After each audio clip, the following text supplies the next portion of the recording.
네, 참 반갑습니다. 제게는 친정집 같은 그런 교회에 왔는데요. 하늘품교회 전신인 사랑의 교회를 이제 아버지께서 개척을 하실 때 제가 아버지 옆에서 열심히, 아버지 박찬문 목사님이시죠? 아들인 건 아시죠? 제가 아들인데요, 둘째 아들인데요. 아버지 앞에서 열심히 교회를 함께 같이 섬겼던 기억이 있는데, 이렇게 또 하늘품교회로 이름을 바꾸면서 더 멋있게 그리고 더 아름다운 교회로 성장하는 소식을 주고 받을 때마다 너무 감격했고 너무 감사했던 기억이 있고 늘 기도했던 곳입니다. 그래서 이렇게 기도했던 곳에 우리 성도님들을 만날 수 있게 돼서 너무나 반갑고 하나님께 또한 영광을 올려드립니다. 오늘 제가 이번 주에 지난 주일이죠. 지난주에 캐나다에서 지내다가 입국을 했고 일주일 동안 지내면서 어떤 말씀을 나눠야 될까 또 고민도 많이 했었었는데 말씀을 이렇게 성경을 보면서 깊이 나누는 것보다 제가 어떻게 살아왔고 캐나다에서 어떤 하나님의 메시지를 들었는지 우리 성도님들과 나누는 것이 더 은혜가 될 것 같다는 생각에 여러분들과 함께 저의 삶을 좀 나눠보고 저의 삶에서 하나님께 주신 그 메시지를 함께 같이 좀 나눠보기를 소망합니다. 말씀을 성경을 깊이 듣는 거는 담임 목사님께 들으시고요. 제게는 이제 재밌는 이야기를 함께 같이 들으면서 같이 말씀을 나눴으면 좋겠습니다. 저는 4년 전에 2021년 9월에 한국에서 캐나다로 떠났습니다. 그때 당시에 저는 캐나다에 가면서 나름의 이유를 만들었습니다. 그 이유, 그 목적이 하나님께서 제게 주신 것인지 제가 원했던 것인지는 정확히 알 수는 없지만 어쨌든 이 캐나다라는 나라에 가면서 선교라는 마음을 품고 나아가게 되었습니다. 캐나다에 가기 전부터 현지에 살고 계신 이 처형과 동서 형님과 연락을 주고받으면서 나름의 계획을 세웠습니다. 어떻게 살 것이고 몇 년 뒤에 영주권을 딸 것이며 그 이후에는 이런 삶을 살고 결국엔 선교에 동원이 되든 선교를 나가든 한번 해보자라는 계획을 한국에서 세우고 준비를 했습니다. 그리고 캐나다로 떠났고 한국에서 계획했던 것들을 하나씩 실행해 나가기 시작했습니다. 그 계획 중에 하나만 말씀드리면은 캐나다에 도착해서 일주일 뒤부터 열심히 일을 하기 시작해서 1년 동안 일하고 그 다음에 영주권을 딸 수 있는 조건을 달성하여 영주권에 도전하는 것이 저의 계획 중에 하나였습니다. 그렇게 도착해서 이렇게 양복을 입고 멋있게 사역했던 모습을 내어버리고 머리에 두건을 쓰고 주방장의 옷을 입고 식당에 들어가서 설거지와 요리를 배우고 하기 시작했습니다. 저희 어머니는 아시겠지만 저는 요리를 해본 적이 단 한 번도 없습니다. 한국에서 요리도 안 했고 설거지는커녕 주방에 들어가는 것도 잘 안 했습니다. 왜냐면요, 박경진 목사님이 너무 잘하셨기 때문에 제가 할 자리가 없었어요. 그래서 박경진 목사님께 요리와 주방은 양보해 드리고 저는 아버지와 함께 거실을 차지했습니다. 이렇게 살았던 사람이 캐나다에 가서 일주일 뒤부터 중화요리집에 들어가서 일을 하기 시작했습니다. 열심히 일을 했습니다. 햇빛을 보면서 살기 쉽지 않을 정도로 하루에 10시간, 11시간을 짜장면집, 흔히 짜장면집이라고 하죠. 짜장면집에 가서 면을 볶고 튀김을 튀기고 웍을 돌려가면서 필요한 자재들을 옮겨가면서 그렇게 정말 해보지도 않았던 일을 열심히 하기 시작했습니다. 일주일에 5일 동안 그렇게 일을 하면서 주일에는 교회에 가서 성도로서 또한 예배를 드렸습니다. 그렇게 같은 일상을 매번 반복하면서 살고 영주권이라는 이 목표 하나만을 바라보며 계속 나아갔습니다. 근데 그렇게 지내던 어느 날 저의 아내가 저를 부르면서 이런 말을 했습니다. 여보, 하나님께서 우리가 정직하게 살기를 원하시는 것 같아 라고 정확한 워딩은 아니지만 대충 정직하게 한번 살아보자 라고 저에게 이야기를 하는 것이었습니다. 우리가 하나님 앞에서 특별한 거짓말을 하면서 사는 사람은 아니었습니다. 법적으로나 큰 어려움을 이렇게 당할 정도로 거짓말을 하면서 사는 사람은 아니었는데, 다만 한 가지, 영주권을 받기 위해서, 제가 목표로 했던 그 영주권을 받기 위해서는 한국에서 만들어 온 거짓 경력 증명서를 사용해야 했습니다. 제가 한국에서는 목회만 했는데 한국에서 식당에서 일했습니다 라는 가짜 증명서를 만들어서 그것을 내야 했었습니다. 그래야만 영주권을 따는데 더 가까이 갈 수 있었기 때문이죠. 그런 말을 들은 저는 이렇게 대답했습니다. 아니, 살려고 하는 건데 그게 뭐가 하나님이 우리한테 뭐라고 하실까? 거짓은 아니지 않나? 그리고 우리는 선교라는 비전을 품고 왔는데 세상에 수많은 선교사님들이 해외에 나가면서 나 선교사입니다 라고 하면서 들어가는 사람이 없지 않나?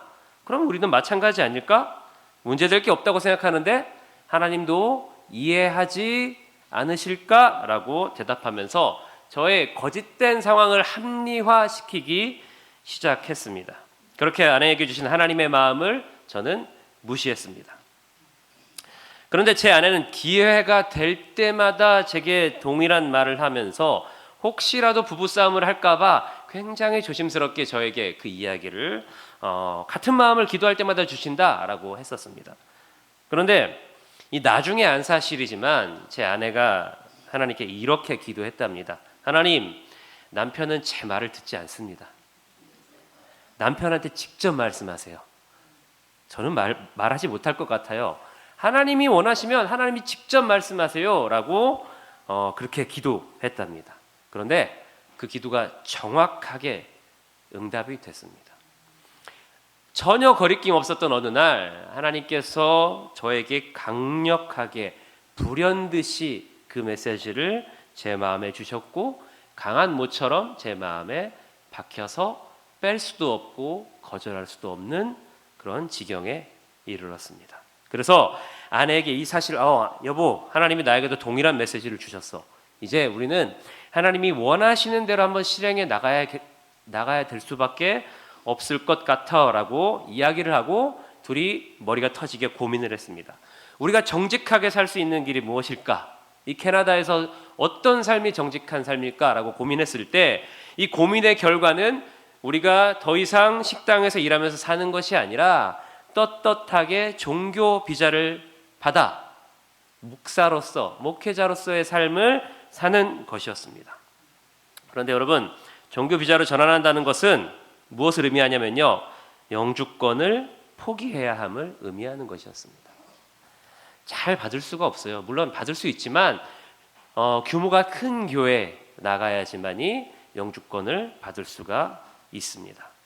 그러면은 캐나다에서 언제까지 살 수 있는지 보장이 없는 삶을 살아가게 되는 것을 의미했습니다. 우리는 캐나다에 살지만 언젠가는 나가야 되는 사람, 영주권을 딸 수 없으면은 이제 우리의 삶, 스테이터스라고 하는데 이 우리의 신분 자체가 보장되지 않는 삶을 살아가게 되는 것이죠. 그래서 고민을 많이 했습니다. 이게 맞을까? 고민을 한 결과 영주권을 받지 못하는 한이 있더라도 하나님께서 주신 메시지에 따라 살아가 보자라는 것이 아내와 저의 결론이었습니다. 그때 주신 하나님의 말씀이 이런 말씀이었습니다. 하나님께서 지정하신 방향으로 우리는 활 시위를 당깁니다. 그리고 그 활 시위를 놓으면 활은 어떻게 됩니까? 날아가죠.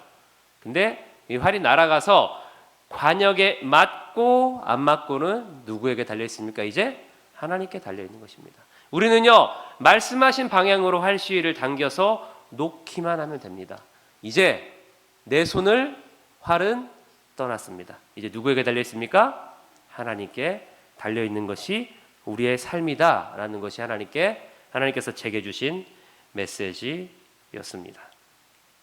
그래서 우리는 정직이라는 메시지를 받았으며 정직한 삶을 선택하며 나아가면 그 결과는 이제 우리의 것이 아니라 하나님께서 정하시며 이끄시는 것이다 라는 것이었습니다. 그래서 하고 있던 일을 내려놓고 종교 비자를 받기 위해서 수소문했습니다.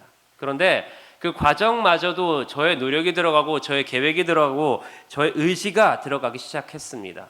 결과 어떻게 했습니까? 가는 곳곳마다 면접을 본 모든 교회마다 같이 사역을 할 수 없게 됐습니다. 제가 능력이 없어서가 아니라요. 정직하게 살아가려면요, 정직하게 제가 종교 비자를 받아야 됐고 제 이름으로 사례비를 받아야 됐는데 교회들이 규모가 크지 않다 보니까 목회자 한 사람을 책임지기 위해서는 자기들도 많은 헌신이 필요하기 때문에 제게 종교 비자를 내는 것을 좀 꺼려했습니다. 사람은 너무 좋아요. 여러분 잘 모르시지만 제가 능력이 좋아가지고 면접 본 모든 교회마다 저하고 함께 하자고 이야기했습니다.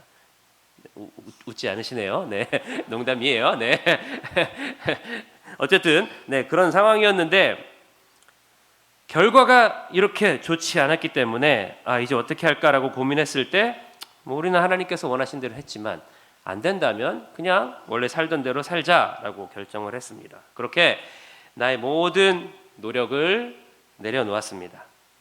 내려놓은 그 순간 밴쿠버에서 이전에 알고 지냈던 목사님에게 연락이 왔습니다. 연락이 와서 박 목사님, 제가 아는 교회가 하나가 있는데 그 교회에서 목회자를 뽑는데요. 면접 한번 보시겠습니까? 라고 말씀을 하셨고 저는 망설임 없이 지원했습니다. 그 결과 어떻게 됐습니까?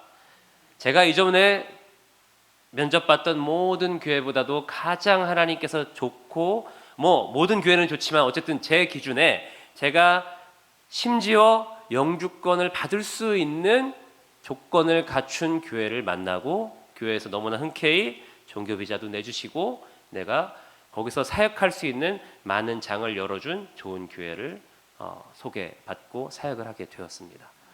그래서 지금 그 교회에서 3년째 사역을 하면서 정말 아름다운 목회의 여정을 함께 같이 이루어 나가고 있는 은혜를 또한 받게 되었습니다.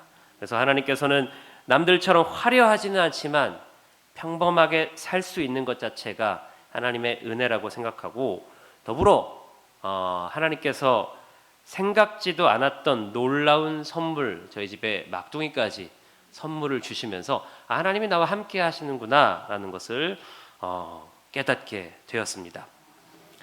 이렇게 제가 길게 간증을 한 이유는요, 저뿐만 아니라 이 땅의 수많은 그리스도인들이 저와 같은 도전을 받고 있음을 제가 알기 때문입니다. 비록 해외에서 저와 같은 상황을 겪는 것은 아니지만 그리스도인으로서 이 땅에 살아가면서 어떠한 죄책감도 없이 온갖 편법과 불법을 저지르며 우리가 살아가고 있기 때문입니다. 어떻게 보면 좀 무거운 이야기일 수 있어요. 그리스도인들인데도 불구하고 우리는 편법을 쓰고 때때로는 불법을 저지르며 살아가고 있습니다. 그러면서 그런 것들이 우리의 마음을 갉아먹는다는 것과 그러한 것들이 하나님과 더욱 가까이 하지 못하게 방해하는 것들이라는 인식을 안 하고 산다는 것이죠. 하나님도 이해하시겠지. 이 정도는 괜찮아. 문제가 될 것 없어라고 우리는 스스로 합리화시키고 살아가고 있다는 것입니다. 그런데 오늘 함께 읽은 본문 말씀은 정직하게 행하는 자에게 좋은 것을 아끼지 아니하실 것입니다 라고 말씀합니다. 우리는 이 땅에 살아가면서 정직하지 않아야 우리의 삶에 이득이 된다고 생각하며 살아갑니다. 그렇지 않습니까? 정직하면 뭐라고 합니까? 세상 사람들은 바보라고 이야기합니다. 그런데 오늘 말씀은 하나님께서 분명히 정직히 행하는 자에게 좋은 것을 주신다고 말씀합니다. 왜 그럴까요? 정직하게 행하는 사람은 분명 이 땅에 살아가면서 손해를 보며 살아갈 수밖에 없습니다. 이 땅은요 이미 그런 토양이기 때문이죠. 정직하면요 이 땅에 살아가면서 손해 볼 수밖에 없어요. 이 땅은 이미 악하기 때문이에요. 어느 정도 불법과 편법을 저질러야지만이 우리는 조금 이득을 챙기며 살아갈 수가 있습니다. 이 땅이 이미 그런 토양이기 때문입니다. 그래서 우리는 이 악한 토양에 공중의 권세 잡은 자가 지배하는 이 토양에 살아가면서 어떻게든 잘 살기 위해서 정직을 버리기로 결정합니다. 온갖 불법과 편법을 써서 이 악한 토양에서 그리스도인들이 아닌 이들과 다를 바 없는 오히려 더 잘 살기 위해 그런 그럴싸한 삶을 살기 위해서 그런 삶을 선택하게 된다는 것입니다. 그런데 여러분, 우리는요, 우리의 정체성을 잘 생각해 봐야 됩니다. 우리는 어떤 사람입니까? 그리스도인입니다. 누굽니까? 그리스도인입니다. 그리스도인은 어떤 의미입니까? 선데이 크리스천으로 교회 주일마다 다니는 사람을 의미합니까? 아니요, 그런 분들은 그리스도인이 아닙니다. 그리스도인은 예수 그리스도의 제자로 그분의 뜻에 따라 살아가며 그분을 닮아가는 삶을 살아가는 사람들입니다. 여러분, 우리 예수님은 어떤 삶을 사셨습니까? 예수님은 모든 사람 앞에서 그리고 하나님 앞에 정직한 분이셨습니다. 한 톨도 거짓말을 하신 적이 없으시며 한 톨도 편법과 불법을 저질러 본 적이 없으신 분입니다. 편법을 저질러서 자신의 바운더리를 넓히시거나 세상적으로 성공한 사람의 삶을 살아가려고 노력하지 않으셨습니다. 그분은요, 오직 온전한 정직한 심령으로 이 땅에 살아가면서 흔히 이야기하는, 아까 이야기했죠, 바보와 같은 삶을 사셨습니다. 더 나쁘게 얘기하면은 무식하게 살아가셨습니다. 왜 굳이 저렇게 하셨을까라는 의문이 들 정도로 자신의 생명도 아낌없이, 자신의 생명이 위협받는 그 상황에서도 예수님은 정직을 택하시며 살아가셨습니다. 그렇다면 예수님이 그렇기 때문에 그리스도인이라는 우리는 어떻게 살아야 됩니까? 동일한 모습으로 세상과 하나님 앞에 정직한 사람으로 살아가야 하는 것입니다. 정직한 삶을 살아가는 것이 하나님의 뜻이라면 우리는 정직을 선택해야 됩니다. 비록 그 선택이 나의 삶을 좌지우지하며 더 어려운 길로 인도할 것 같다 할지라도 그 길을 선택해야 하는 것이 그리스도인에게 마땅한 것입니다. 본래가 그렇다는 것이죠. 하나님은 그런 이들에게 좋은 것을 아끼지 아니하실 것이라고 하시는데 왜 그렇습니까? 여러분 84편 12절을 보면은 이렇게 써 있습니다. 제가 읽어드리겠습니다. 만군의 여호와여 주께 의지하는 자는 복이 있나이다. 아멘. 그렇습니다. 정직히 행하지 않으며 온갖 편법과 불법을 행하는 사람이 그렇게 할 수밖에 없는 이유는요, 자신에게 닥친 삶과 어려움을 잘 이겨나가고 헤쳐나가기 위함입니다. 우리의 삶을 잘 어떻게 그럴싸하게 이겨나가기 위해서 정직하지 않아야지 우리가 잘 살 수 있기 때문에 편법도 쓰고 불법도 쓰고 정직히 살지 않게 되는 것입니다. 그런데 그런 삶은 누가 주인인 삶입니까? 내가 주인인 삶이죠. 내가 주인이기 때문에 내가 내 삶을 잘 살아나가야 되기 때문에 내 힘으로 어떻게든 이 어려움을 극복하기 위해서 우리는 정직을 포기하게 된다는 것입니다. 그 삶에 누가 없는 것입니까? 하나님이 없는 삶이 되는 것입니다. 하나님은 우리가 어떤 상황에서도 불편하고 우리가 힘들고 손해를 보더라도 하나님을 의지하기를 원하십니다. 내가 비록 넘어질 것 같을지라도, 내가 한 걸음을 앞에 가면 실패할 것 같을지라도 하나님은 하나님을 의지해서 하나님이 원하시는 대로, 하나님이 이끄시는 방향대로 나아가시기를 하나님은 원하신다는 것입니다. 야, 이쪽으로 가라고 했을 때 이쪽이 낭떠러지 같기 때문에 하나님 그곳은 아니에요, 난 이 길로 돌아가겠습니다 라고 하는 것은 하나님이 원하시는 것이 아니시라는 것입니다. 마치 어린아이가 걸음마를 하면서 발을 내디딜 때 부모의 손을 꼭 붙잡고 한 발을 내딛었을 때 넘어질 것 같을지라도 한 발을 내딛으면 그 걸음이 앞으로 계속 나아갈 수 있는 걸음이 되는 것처럼 우리가 실패할 것 같을지라도 하나님은 하나님을 의지하고 나아오기를 원하시는 분이라는 것입니다. 제가 캐나다에서 가장 크게 깨달은 것이 바로 이것이었습니다. 정직히 행하는 것. 그런데 여러분, 재미있는 것이 무엇이냐면요, 이 진리를 깨달으니까요, 한번 정직해 보니까 제 삶이 매사에 정직해진다는 것입니다. 재밌습니다. 한번 정직히 행해서 하나님의 이끄심을 받아보니까요, 아니 이 정도는 괜찮아, 아니 이 정도는 하나님이 이해하시겠지라고 생각하면서 했던 것들도 이제는 다 버리고 매사에 정직히 살게 된다는 것이었습니다. 껐듯하면 편법을 일삼고 불법을 일삼았던 제가 이제는 정직한 자에게 주시는 하나님의 은혜를 깨달으니까 내가 당장 내 눈앞에 손해를 볼 것 같더라도 하나님 앞에 정직한 자로 서기 위해 정직한 삶을 선택하게 되었다는 것입니다. 여러분, 정직을 선택할 때마다 제가 실패하고 손해를 보았을까요? 그렇다면 저는 이 자리에 서지도 못했을 것입니다.